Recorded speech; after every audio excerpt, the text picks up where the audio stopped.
Hello everyone, welcome to rainbow taste. నేను మీ కళ్యాణి. ఈరోజు మన రెసిపీ వచ్చేసి నెత్తల కూర అండి.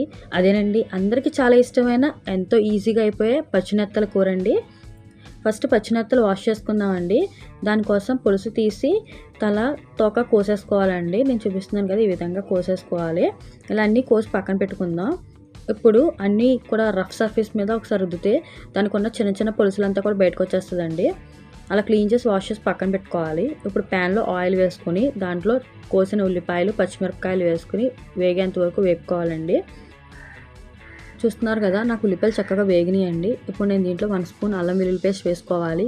ఇది కూడా పచ్చివాసన పోయేదాకా వేయించుకున్న తర్వాత పసుపు, కారం, తగినంత ఉప్పు వేసి బాగా కలుపుకోవాలండి. ఈ కారం ఈ ఆయిల్లో ఫ్రై అవ్వాలి కొంచెం. మీరు ఫస్ట్ టైం నా ఛానల్ చూసినట్లయితే నా ఛానల్ సబ్స్క్రైబ్ చేసుకోండి, షేర్ చేసుకోండి, లైక్ చేయండి, పక్కన ఉన్న బెల్ ఐకాన్ క్లిక్ చేయండి. ఇప్పుడు పక్కన పెట్టుకున్నాం కదండి శుభ్రంగా కడిగిన నెత్తళ్ళు, అవి తీసుకొచ్చి నేను ఆయిల్లో వేస్తున్నాను. అంతా కలిసిలా ఒకసారి కలుపుకోండి. స్లోగా కలపండి, లేదంటే చిన్న చేపలు కదా తొందరగా విరిగిపోయి పేస్ట్లో అయిపోతుంది కూర అంతా. నేను చూపిస్తాను చూసారా, ఈ విధంగా స్లోగా కలుపుకోవాలండి. ఇలా కలపడం వల్ల మనకి ఉప్పు కారం అన్నీ కూడా చేపకు పడతాయి. ఇప్పుడు దీంట్లో వాటర్ యాడ్ చేస్తున్నాను నేను. ఈ చేపలు తొందరగానే ఉడికిపోతాయండి.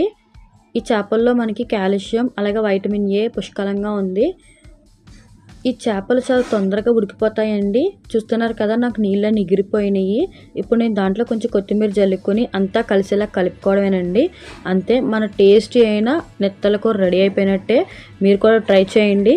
మీకు ఈ రెసిపీ ఎలా కుదిరిందనే విషయం నాతో కామెంట్ బాక్స్లో షేర్ చేసుకోవడం అస్సలు మర్చిపోవద్దు. మరిన్ని రెసిపీస్ కోసం నా యూట్యూబ్ ఛానల్ చూడండి. Thank you for watching.